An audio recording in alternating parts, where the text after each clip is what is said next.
If you had to take perfection and wrap it in a package, make it mass consumable and easily seen without any glasses, what would you do? If you had to place inside of it the healership or dealership that heals the mist, if you had to pack it good and tight with so much life that it had to die in order for it all to be used, what would you do? Jesus. That's what God did. Saw the hopeless statement stated on our sin-donor state. We grabbed hands with evil and thought we were going on a date, but the destination was fake. Satan was just taking us back to his place to rape and replace our God strands with his own DNA. How do you fix that? Jesus.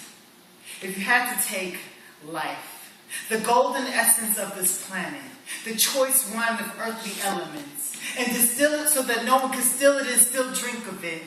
If you had to capture the glare trapped in the stare of the sun's brilliant shine, and mix it with a cupful of tears from a moonlit, star-studded, rain-filled sky, if you had to open up a window in heaven and let free an abundant sample of every good thing, tell me, what would you do? Jesus. NESHA. Pretty girl rocking, new hairstyle, fashion swagged out, lip gloss popping. She was a landslide of goodness, but without a cornerstone, a landslide is just a few scattered rocks. Without the soul magnet of the cross, she would have just been a statistic. She might as well have been shot. But yet and still we rejoice because we know. We grieve because we are pained to see her go, but it's a celebration because we know where she's going. We know where she is.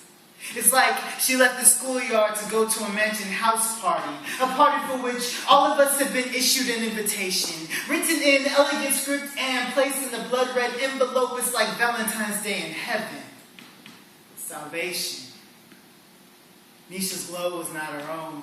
It was sown from the throne of God. That echo of her life that we cherish deep in our hearts is not to be helplessly mourned because that echo lives on. Shouted from heaven's gates throughout all creation the day she was born. You were fortunate if you got to hear it. Her life was the perfect medley, and we are the choir singers. It was within our ability to repeat it. And when we scream it, in our eyes, all we will see is NESHA. But for everyone else, the only one that they will see is Jesus. They can never understand what she meant to us, but they can certainly understand what she meant. Saved by grace through faith, raised through the ranks, believed in God, the Father, the Son, and the Holy Spirit. Make no mistake, you cannot separate the impact of her life from the power of the gospel.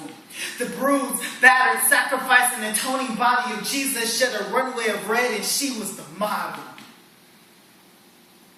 In order to have what she had, in order to truly honor her life and see her again, in order to free ourselves from the entanglement of this earth's destruction and have God look upon us and be attracted, we've got to activate our soul magnets.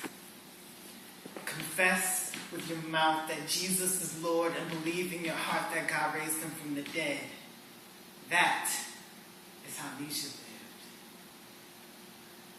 If you had to take the unbelievable, make it digestible, and then try and feed it to unbelievers, what would you do? NESHA. Jesus.